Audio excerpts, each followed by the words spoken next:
because indeed, if this is going to be a basis, a scientific basis for a decision on the pipeline by the administration, by the president himself, then the credibility of that information must be without any doubt.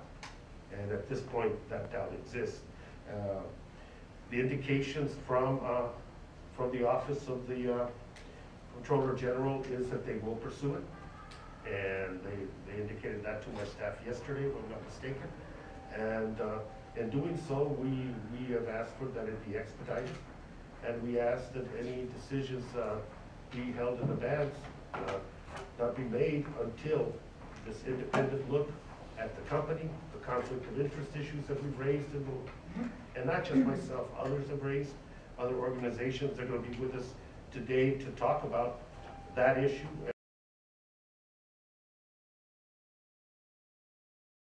It is clear that the Keystone XL pipeline is not in our national interest. America needs to pull its head out of the tar sands.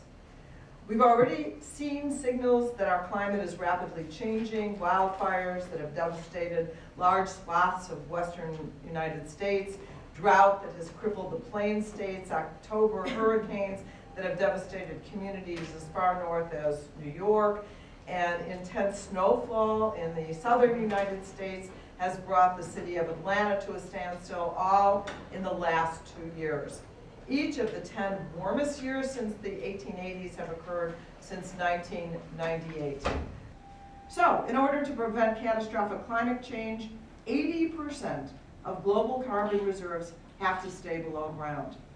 If we need to prevent the burning of 80% of carbon reserves, we should start by rejecting Keystone XL. Keystone XL and similar pipelines are critical to the full development of the Alberta tar sands, and the Alberta tar sands emit 17% more pollution than conventional oil, and if fully developed, they will emit almost half of the world's remaining carbon budget. Without Keystone XL, it is possible that a significant amount of those tar sands remain underground. With Keystone, there's almost no chance that the Alberta tar sands will remain undeveloped.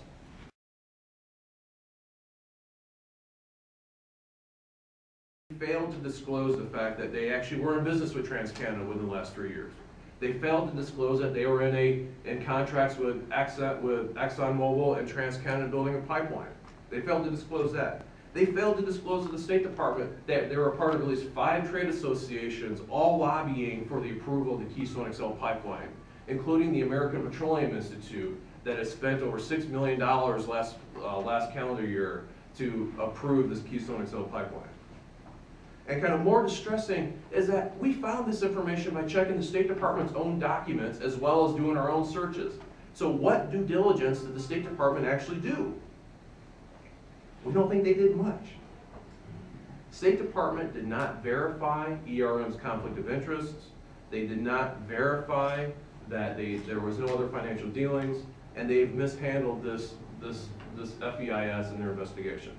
And that's why we're here. There's an Inspector General report that Representative Grijalva, Schakowsky, and many others have actually prompted the State Department to conduct, to look at whether or not the State Department followed their own conflict of interest investigating procedures.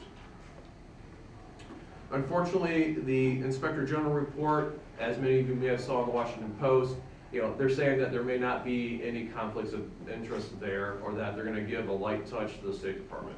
And that's unacceptable. This is the second time the State Department has done this in the last 3 years. There's already one Inspector General report which said the State Department failed to follow basic procedures and processes. This is about the American people. This is about Congress. This is about trust in our agencies to do what's right on behalf of the American people. And then one of the final aspects of this is that apparently when the final environmental impact statement was released, it seemed that the Canadian government, as well as the American Petroleum Institute, got an early copy or were briefed about the environmental impact statement before Congress was.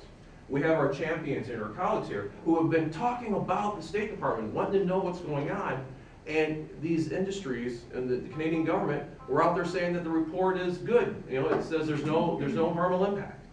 days before Congress knew about it, the American people knew about it, even the administration knew about it. And so, that's where the additional Inspector General report is looking at, is has State Department not only failed to work on behalf of the American people to ensure there's no conflict of interest, but were they actually given additional information to the industries that would benefit and profit from this pipeline?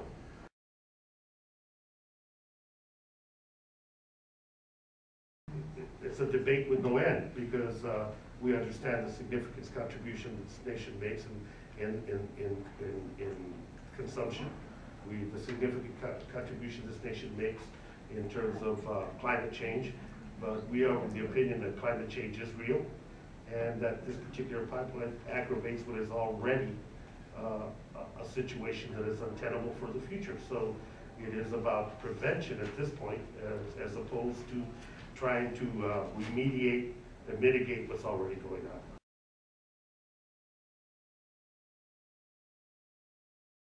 And certainly no community is immune from a leak should there be pipeline running through the community. And so the development of these tar sands, the extraction of the oil, is fraught with danger from beginning to end, regardless of the method of moving it. But I think the other option is that this becomes a stranded asset, that actually there is not the extraction of that oil, or certainly could be a reduced amount, and a postponement where perhaps more science could be developed. Many of us find the lesser of two evils. Many of us find the lesser of two evils scenario not to be accurate and to be a false choice.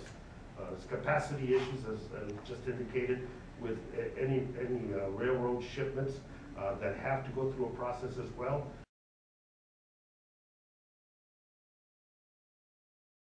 As we have heard, the State Department instead violated its own conflict of interest and screening of third-party contractor rules when it selected Environmental Resources Management, a company that was recommended by TransCanada to undertake this environmental impact review. So first, as we heard, ERM gave false or misleading answers to pretty simple interest disclosure form. They didn't disclose that during the period covered by their conflict of interest form that they had worked for TransCanada and over 10 oil companies with a direct stake in whether Keystone gets built. And they didn't disclose that they were also members of at least 5 oil and gas associations which are actively pushing for approval of Keystone. And if that wasn't bad enough that they didn't disclose it, what's probably worse is that the State Department, which has under its rules a legal obligation to independently evaluate the contractor's conflict of interest form, the fact that the State Department did not. It seems that they just took their statement at face value and did not do any sort of independent verification. And as we've heard, it wasn't like this information was that hard to come by. Clearly, the State Department's review should not form the basis for President Obama's decision on Keystone. We have seen now twice that these critical environmental impact reviews have been conducted by contractors that have close ties to TransCanada, oil companies, and trade associations that are pushing for the passage of Keystone. To public citizens, I think to most of us here, the need for unbiased and accurate analysis and information is core to any policy debate, and it is especially important when the issue is so high profile and so controversial as what we see with the Keystone XL pipeline. So what does this mean for Keystone going forward? We stand here, obviously, in solidarity with other groups saying that the Obama administration should not approve the pipeline.